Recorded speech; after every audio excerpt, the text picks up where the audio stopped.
Have you ever been there? In that really frustrating, kind of draining moment where everything around you just feels chaotic, and all you want to do is hold on to your own inner peace.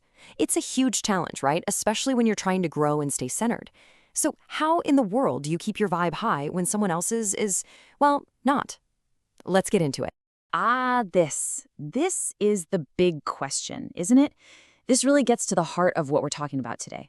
It's that constant little dance between standing firm in your own truth and just choosing your peace of mind. So, here's our game plan. We're going to start by really looking at the challenge itself, and then we're going to totally reframe how we see disagreement. After that, we'll dip into a little bit of the science of what's happening in your brain. Then I'll hook you up with a super practical toolkit, and we'll wrap up with a really powerful shift in perspective. Honestly, think of this as your own little mini workshop. Okay, let's just set the scene for a second. You've been doing the work. You are committed to your growth. You're vibrating at a frequency that feels really good and really clear. But then, you run into someone who just doesn't get it. And in that moment, oh man, there is this powerful temptation to defend yourself, to prove your point, to just try and make them see. This is so real, especially if you're a reformed people pleaser. You've worked so hard to stop looking outside yourself for validation. But now there's this new, trickier challenge. How do you honor your own energy and your truth without getting sucked into a fight or feeling like you have to bail on the conversation every single time? All right, this next idea, this is the total game changer for our whole conversation today. We are going to fundamentally change how we look at these moments of disagreement. What if they weren't problems you had to solve, but were actually signposts for your own growth? Just look at the shift in energy here. Conflict, that feels like a battle, right? It's defensive, it's reactive, it is completely draining. But contrast? Oh, contrast is something else entirely. It's clarifying, it's expansive, it's guiding. It's actually productive for your alignment. It's not a threat to your peace. Believe it or not, it's a tool for it. So here is the absolute key. These moments of friction, they aren't failures. They are essential. They give you the resistance you need to get crystal clear on what you prefer, what you desire, and what your alignment feels like. I mean, without contrast, life can get pretty stagnant.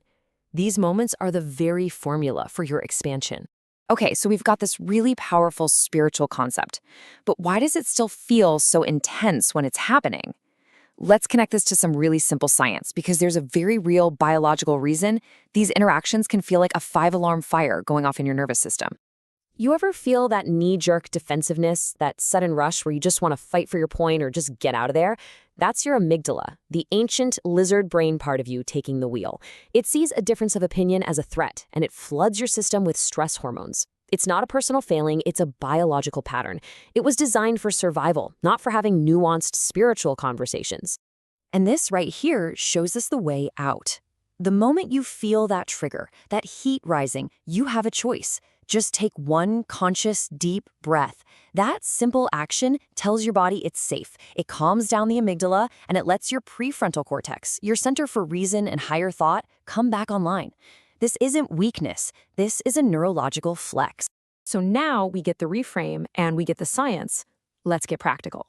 How do you actually use this in real life when you're right in the middle of that uncomfortable conversation? Let's build your personal toolkit for emotional sovereignty. Tool number 1 is a super quick internal check-in. Before you say a single word, just pause and take an inner weather report.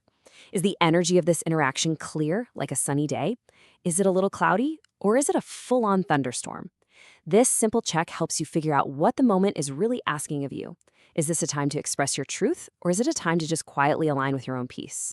Next up, segment realignment. Think of your day as a series of energetic chapters. You have a work call, then you have a family dinner, then maybe that difficult conversation. Instead of letting the funky energy from one chapter bleed into the next, you can intentionally reset. Before you walk into a room or pick up the phone, just take a breath.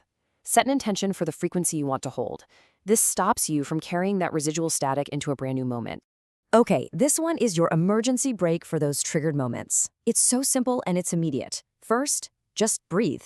1 deep, intentional breath. Second, check in. Ask yourself, will what I'm about to do or say bring me closer to peace, or is it just going to pull me deeper into resistance? The answer is your compass. And third, choose.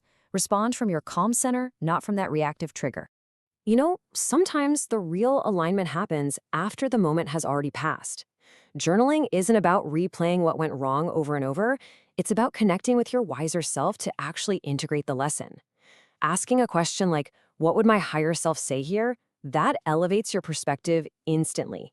It helps you see the contrast, not as some personal attack, but as a reflection of a belief you hold, or maybe an opportunity for growth. Okay, so we've reframed our thinking, we've gathered our tools, and now we're at the final, most empowering shift. This is where we go from just managing difficult moments to totally transforming them, simply by changing who we choose to be inside of them. So please, remember this. Your most powerful tool isn't your argument, it isn't your flawless logic, or some perfectly worded comeback.